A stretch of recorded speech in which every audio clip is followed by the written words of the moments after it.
agriculture, economics, and policy, it affects us all. Some of us are producers, and we all are consumers. Try the other way. There we go. This is pretty much what agriculture is. It is the products that farmers produce: cattle, pigs, wheat, corn, vegetable plots, sugar plantations, soybeans, dairy. Farm commodities, these are what farmers produce. They are the harvest and are used to determine the market price. Food products are basically what they are sold in stores for: ketchup, meats, crackers, and snacks. Short run, prices and incomes of farmers are unstable in the short run due to three factors: inelastic of demand for agricultural products, fluctuations of output, and fluctuations of demand. Right here we are showing the inelastic of demand. Substantial decreases in price yield smaller gains in consumption. As you can see, changes in demand are subject to biological factors. This constrains on individual capacity to substitute food for other products, diminishing marginal utility. Large price cuts would only induce a small increase in consumption.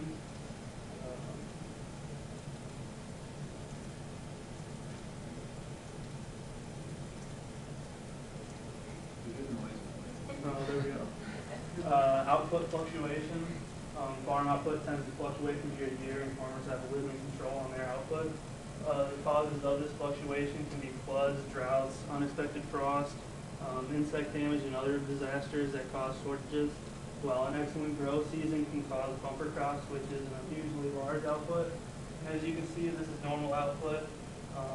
A shortage of production will increase the price drastically, and a larger output will decrease prices. Inelasticity of demand causes major change in farm income and accounting for fluxes. Demand instability, dependent on foreign markets. The income of U.S. farmers are sensitive to changes in weather and crop production in other countries. If better production happens abroad, there's less demand for U.S. products, farm products. The international politics, governments can provide help to their farmers by offering protection from foreign competition, which would decrease demand for U.S. products. Political relations can at times boost exports and at times reduce exports. The value of the dollar, if it appreciates, crops are cheaper and it increases demand, as well as appreciation, it decreases demand for them.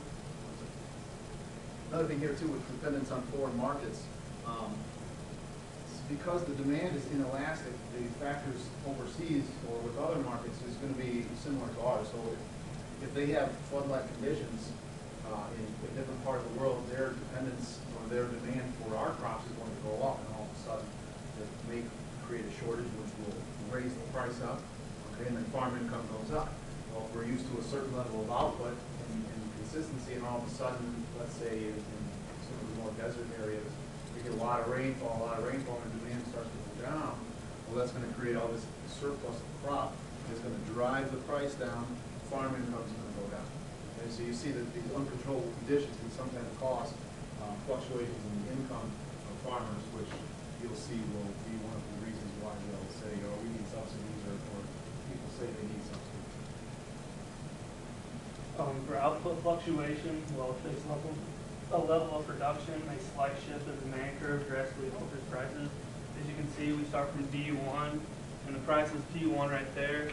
As soon as demand shifts inward, we lose all this production, and similarly, if it happens the other way, demand increases, prices go from P2 to P1.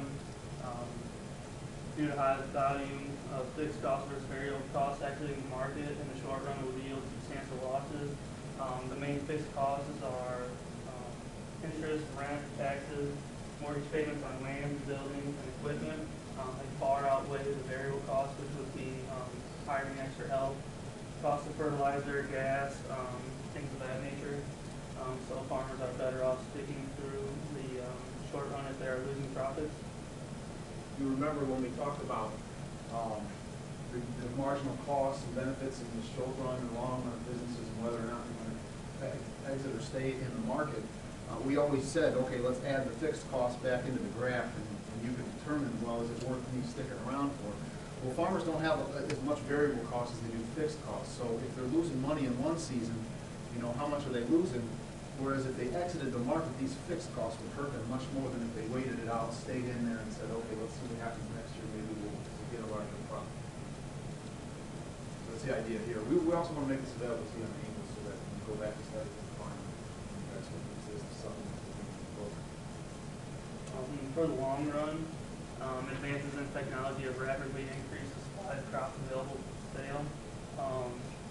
This has increased output. From the U.S. Agriculture Department, farm output per unit of labor.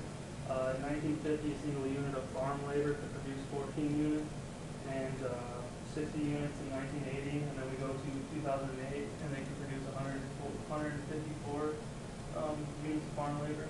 So production has increased twice as fast as production of non-farm economy.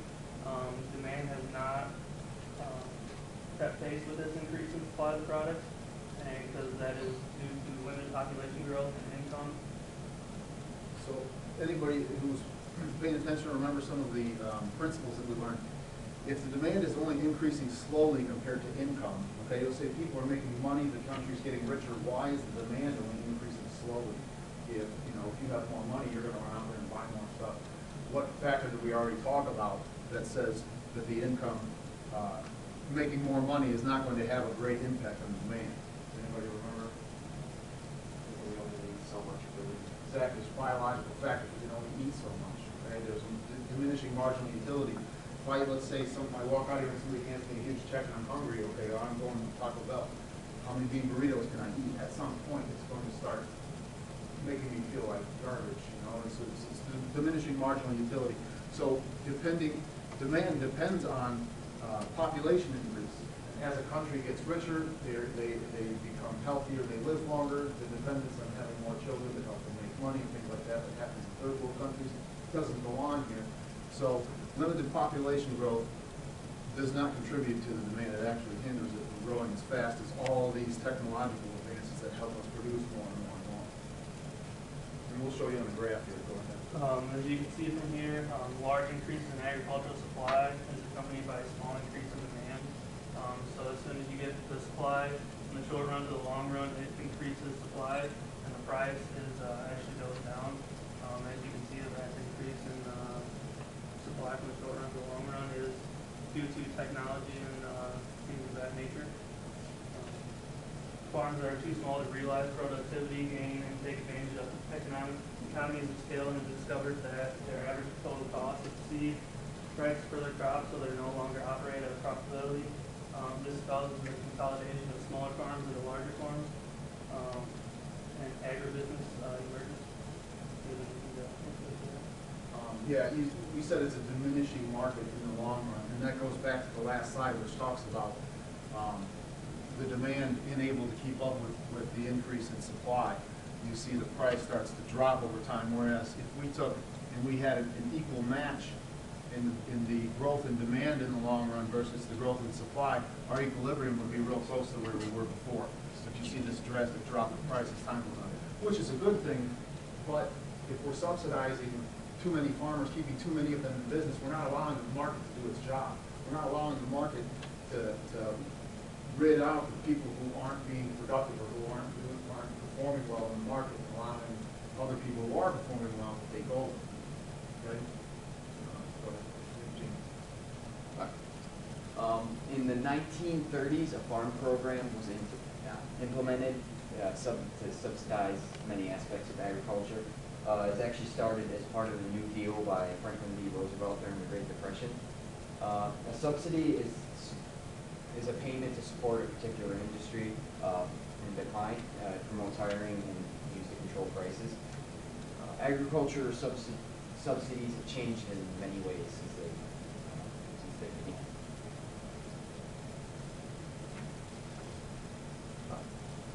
Farm products are necessities, and this is some rationale for the farm subsidies. They're necessities, therefore they should receive support. The family farm is a fundamental of U.S. culture and should be preserved. Farms are subject they're forced to deal with many things such as weather and market fluctuations and change in supply and demand. Therefore, they should at least have some type of safety net. The insurance on all these conditions is really costly. And there's a market imbalance. So, like, as farmers, their products are controlled, their prices are controlled by the market. And the things they buy, like gasoline, machinery, fertilizer, is not. They can set their own prices. Because the agriculture is more pure competition. So this is the philosophy from the 1930s. Okay, we have this should be this is part of our culture. This is a fundament of the United States. Farm products are necessities. Okay, but there's a lot of necessities, and when you start to try to manipulate the market, you're going to have negative outcomes in most cases. The market imbalance. You think about this: fertilizer, gasoline, machinery. These are companies that have grown into oligopolies. Okay, and whether there's proof or not, there may be collusion, there may be cartels, there may be some type of price fixing involved. Look at gas prices, you know what I'm saying? I don't think that the quantity is changing so much that the prices should fluctuate the way that they do. But this just goes to show that a lot of the inputs for farmers are out of their control as far as price goes. These prices are controlled by the market. Whereas, you know, in pure competition, they can't differentiate their product from somebody else to try to earn extra income off of it. So they're stuck with saying, you know, this is an apple, and that guy's got an apple. How am I going to sell this thing differently? I have no control.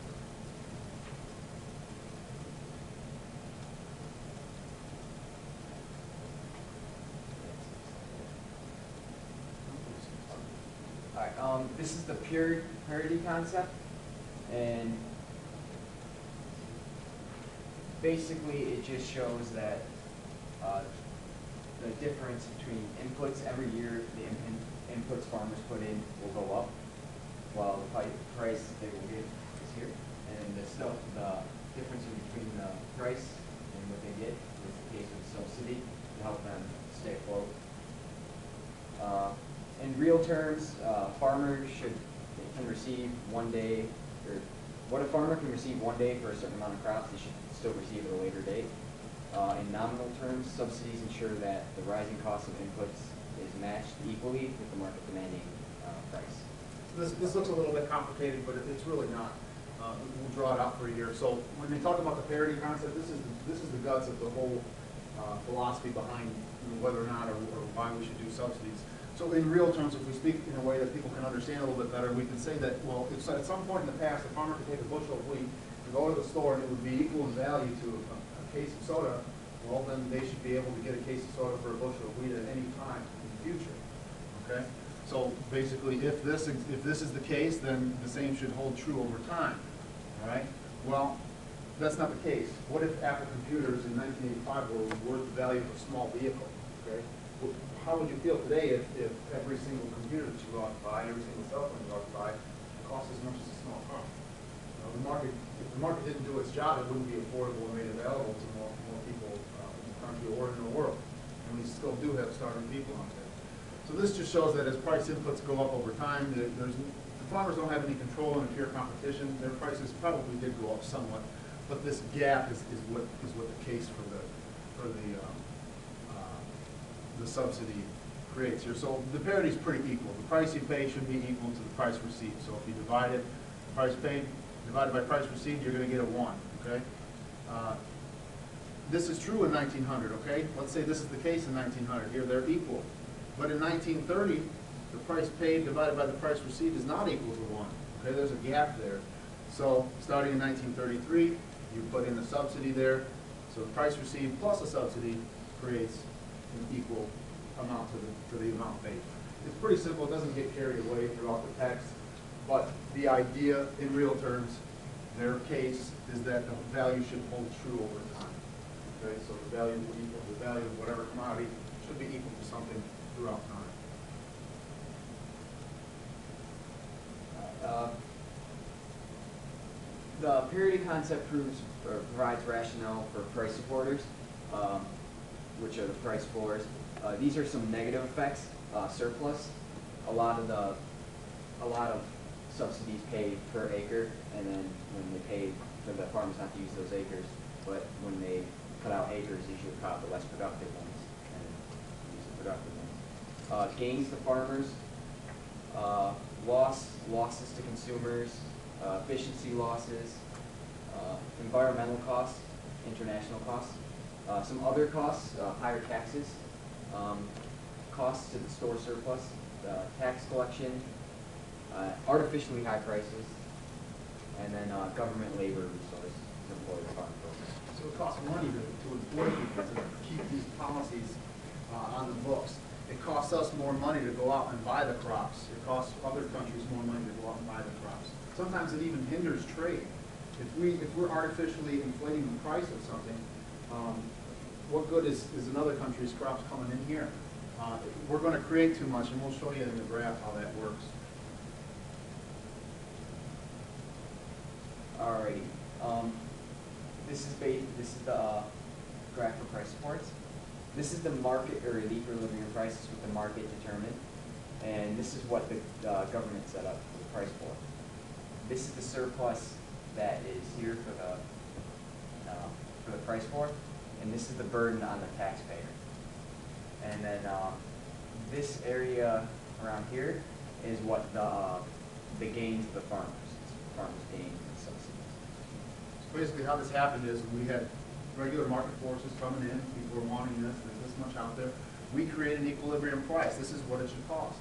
All things being, or in order to create efficiency for the use of land, labor, capital, and whatnot, that's what things should sell for. But what the government says is, well, farm incomes are low, those fluctuations cause problems. We're going to guarantee you this price, okay? So at this price, what happens? What happens to the demand? The quantity demanded, they lose quantity demanded. But at this price, they're willing to produce a whole lot more, aren't they? So this creates waste, okay? This creates a surplus. And we're going to talk about we're going to revisit, what was it from last chapter? Public choice theory, and some of the reasons why this problem tends to get carried away, okay? There's an incentive, okay? There's an incentive for farmers to all produce the same thing because they can make some money off of it. And when we look into the politics of it and some of the policies, it can be easily manipulated. And the burden inevitably falls on the taxpayer, okay? So not only are you paying taxes to have these policies in place, you're also paying higher prices. We're also wasting food. And in order, this surplus, creating the surplus, that's more chemicals sprayed, that's more land there's more minerals in the land being used up from the extra crops and things like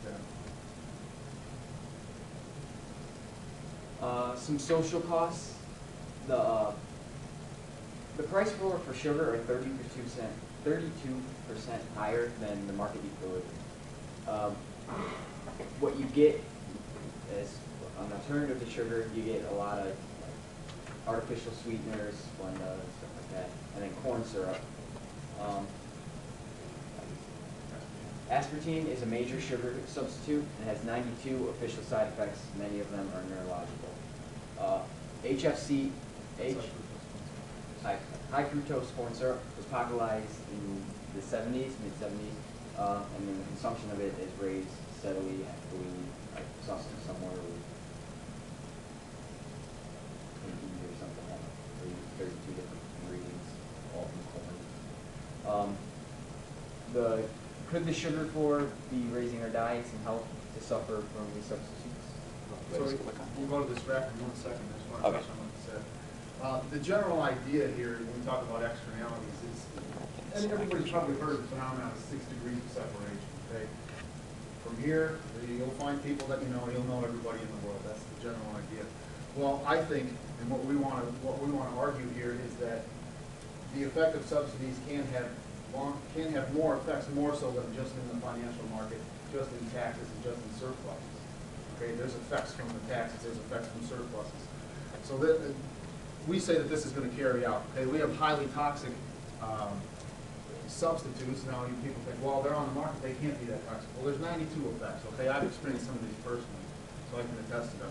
High fructose corn syrup, you'll see this graph we're about to show you, you're going to see a correlation between one of the health epidemics in the country and the rise in consumption with the use of high fructose corn syrup. High fructose corn syrup is dirt cheap compared to sugar because we're keeping the price so high. So what do companies do to make things more affordable? Well, they use more affordable inputs, right? They want to reduce their costs. So let's use high fructose corn syrup in our ketchup and in our sauces and in our candies and just about everything. You go through and read labels in the store, and even in your house, if you're not familiar with this, you'll see it is abundant. They can hide under the terms of corn syrup, they can hide as sugar, they can almost name it whatever they want. But it's big, and the timing of this and the consumption levels, it correlates to one of the problems that we see going on in the country.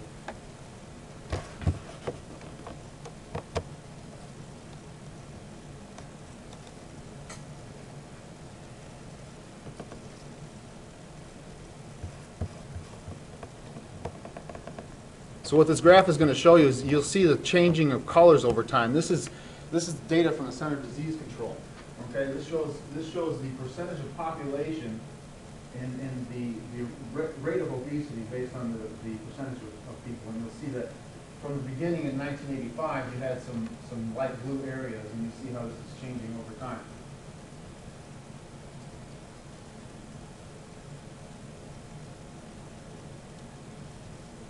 You see here by 2010, we have several states in the over 30% range. Okay, externality past this, you know, you get this percentage of people in obesity. This raises levels for all types of other diseases. Now, this isn't definitive proof that subsidies are creating this problem. Okay, but you can't argue that a subsidy raises the price of sugar, and then these artificially produced products that are going into all of our food could be creating a problem, especially when there's evidence like this to support it. It has to be something, okay? And it correlates the timing of the use of these substitutes for real foods. It times out pretty well. We see the rise in use of substitutes. We see a rise in health-related problems, okay? And obesity in general can contribute to a lot of other problems.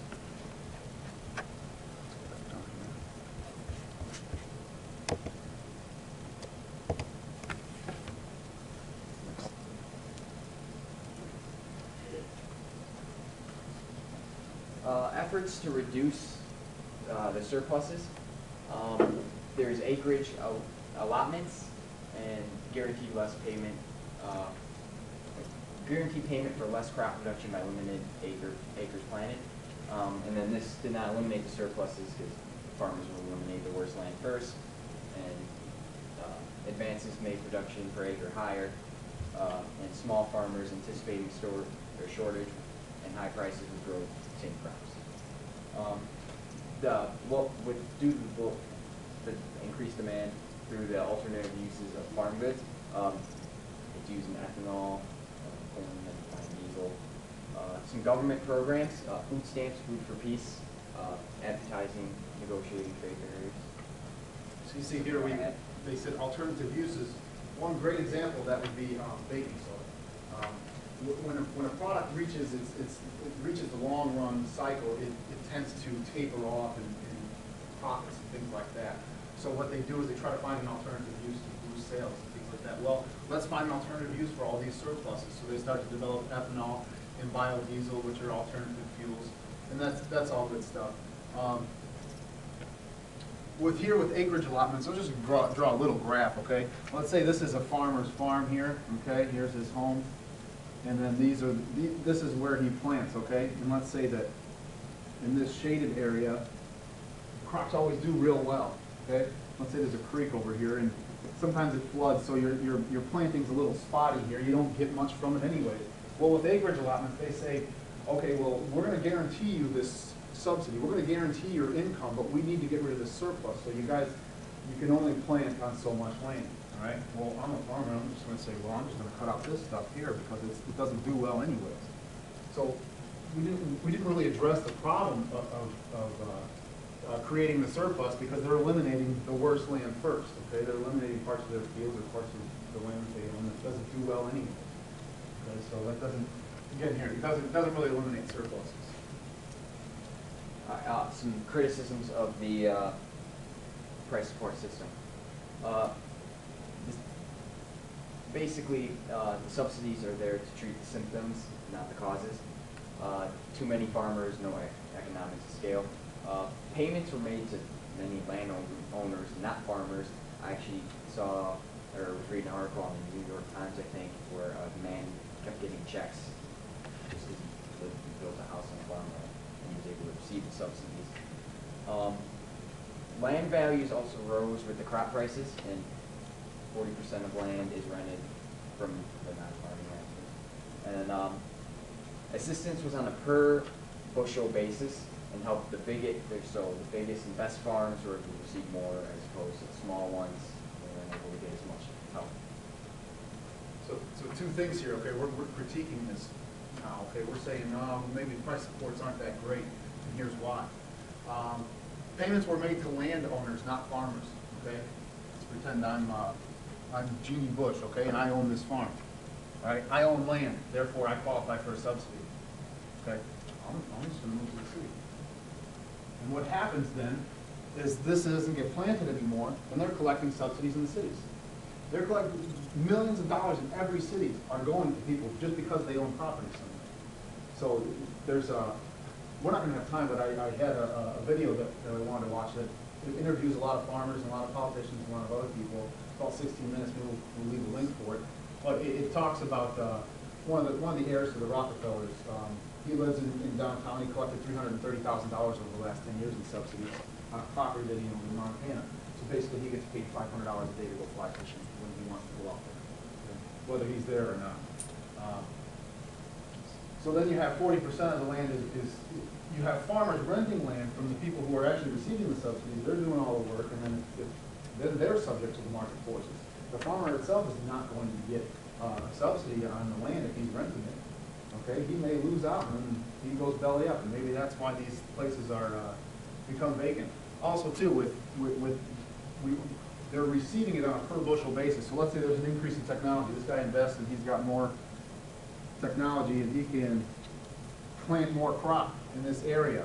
Okay, now it's going to benefit him a lot more too. All right, some more criticisms. The increased crop prices were a burden on the ranchers, and animal product prices are high. Tobacco is subsidized even though there's clearly harmful effects and health implications. And many other subsidy policies contradict each other.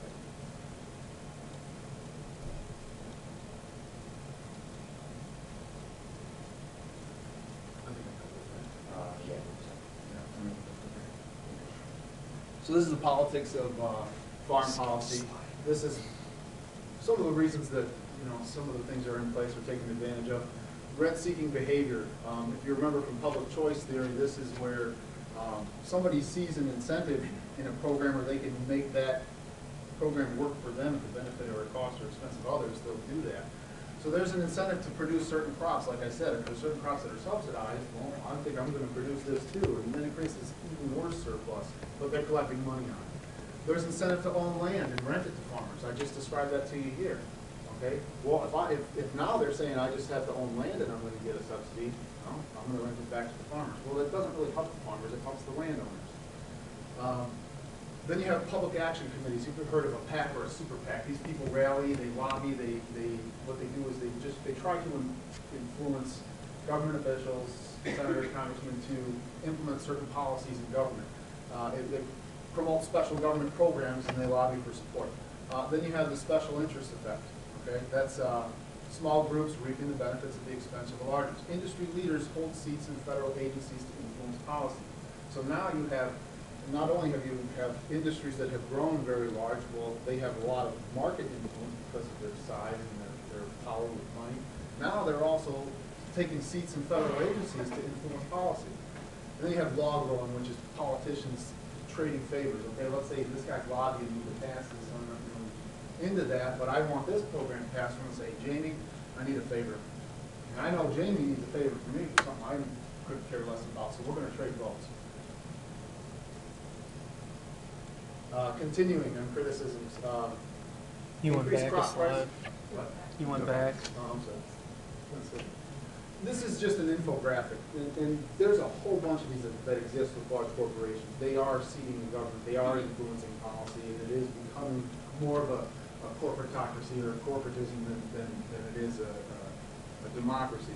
So here's a list of some people that hold seats in Monsanto as well as in the federal government. And here you have some pretty hefty titles, okay? Vice President of Public Policy, you know, he held this seat under President Clinton. My whole thing here is if you work for a company like this, you're going to be busy. You're going to have all kinds of work to do. But if you're also holding a seat in the federal government, how much time are you investing in that seat? How much taxpayer money are you collecting? And what influences on the decisions being made? What effect does that have on the benefit of most people? Okay? It just creates a problem. It's a special interest effect. So changing politics, some arguments for changing politics. Political support is declining, which is beneficial. People are speaking up. They're recognizing some of the problems with the system. Decreases in the numbers of farmers due to the long-run creation of economies of scale have weakened power. So as large farmers can create enough crop to bring in enough money to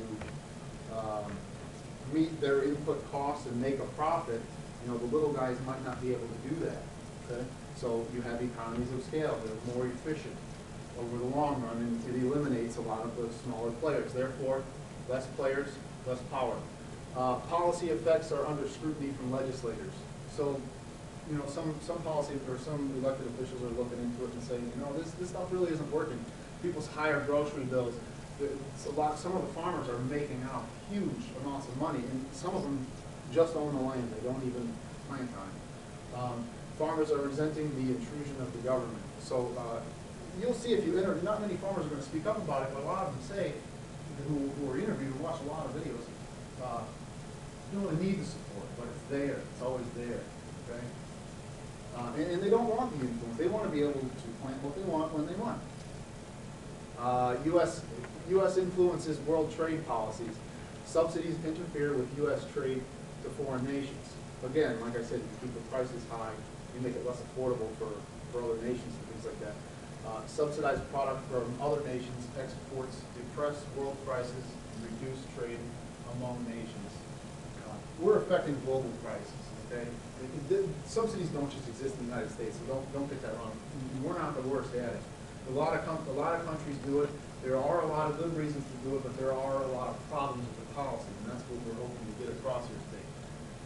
But we're creating problems with the price. We're creating inefficiencies. So they produced the Farm Freedom Act of 1996.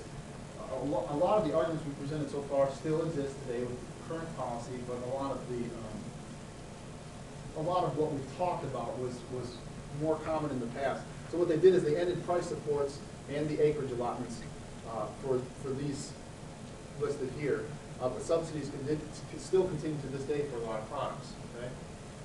The invisible hand in the markets would guide farmers' choice in production, not the government. Okay? So Farm Freedom Act would basically say that farmers could respond to market demands and influences and people's choices and things like that. They could produce what people want. You know, I want cheaper produce vegetables and not all these products made from all the same stuff. You know what I'm saying? $37 billion in funds were scheduled to ease recipients off of subsidies over the course of a few years. These were called transition payments. So they said, okay, you guys know you're used to getting all these subsidies. We don't want to just cut you off the hook and send you flying because you probably built a lifestyle on it. So we're set aside this money. You're going to be paid in increments, and we're going to wean you off of it. All right, well, right away, emergency aid. Oh no, there's a price fluctuation, the farmers are in trouble, so let's bail them out. And that's what they did. So they set record payouts in the early 2000s, the first few years of 2000s. So we tried to address the problem, it just became much worse.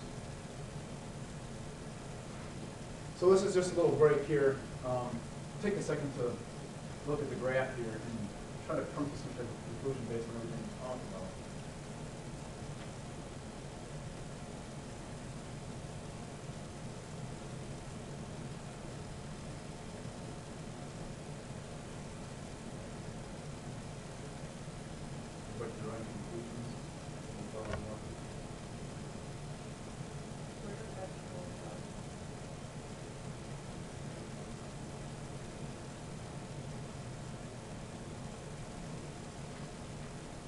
So this represents what we're subsidizing. We're creating an incentive we're creating the rent-seeking behavior, we're creating a moral hazard for, based on our policy, we're saying, all right, we're gonna subsidize most of our money to produce this stuff, okay, animal products. Whereas this is the recommended daily allowance of animal products that people should be eating, but we're saying we're gonna pay you to produce this stuff in mass quantities. A little bit for grains, and then all this stuff, which is terrible for you, alcohol, oils, and you really have to know your oils if you want to eat good oils, starches and stuff like that. And then here you have a little spot for vegetables. Their defense is, well, vegetable farmers don't ask us for subsidies.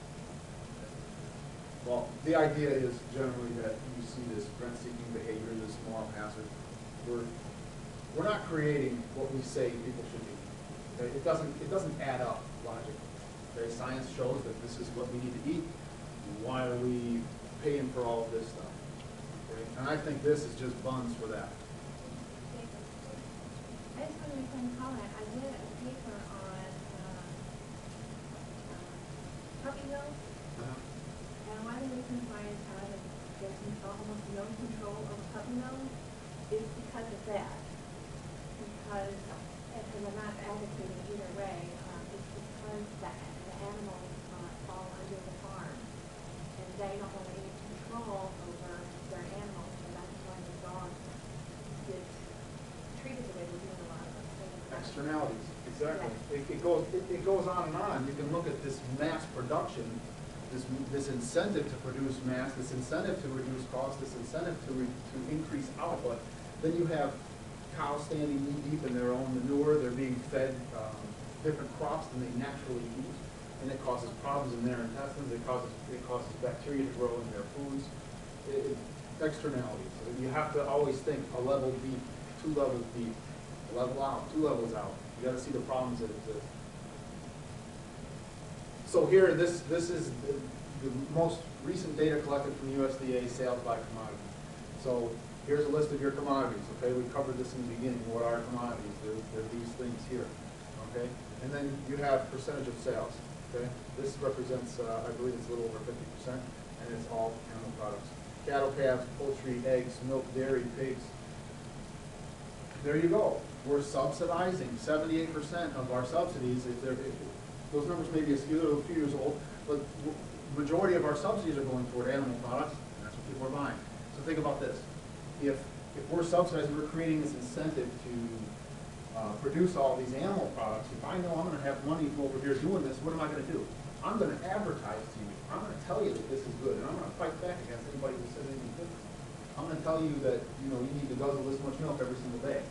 Okay, I'm going to tell you that you need this. You need bacon in your ice cream. Who's seen that now? Mm-hmm. They're putting bacon in ice cream in their advertising. Okay? Well, taste change, and that shows you taste change. Okay, if you can put bacon in ice cream and sell it, okay, you can go back to the actual food pyramid, reduce the subsidies to animal products, and have people on a more balanced diet, and reduce the problem that it creates. No. Food Conservation and Energy Act of 2008, so this is the most recent, okay? Policy for transition payments turned into direct payments.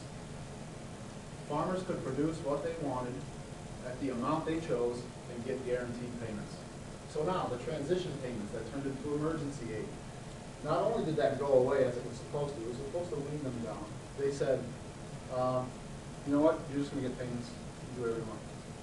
You can get money. And that's how it works.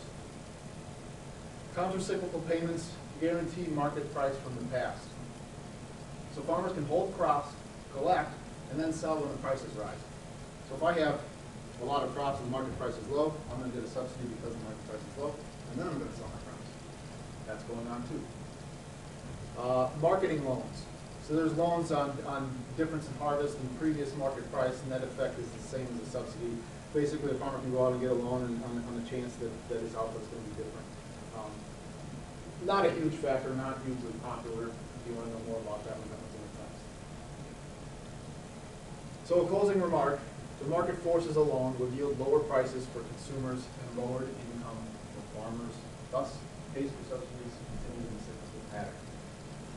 The argument doesn't seem to go away because of this, okay, because of this farm income.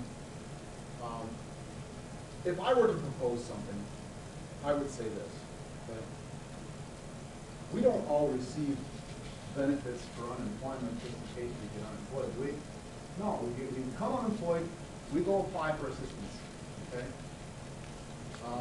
If we're coming up short on our groceries and we just need some help, we go and we ask for help, maybe, okay, here you go, here's some help, go get some groceries.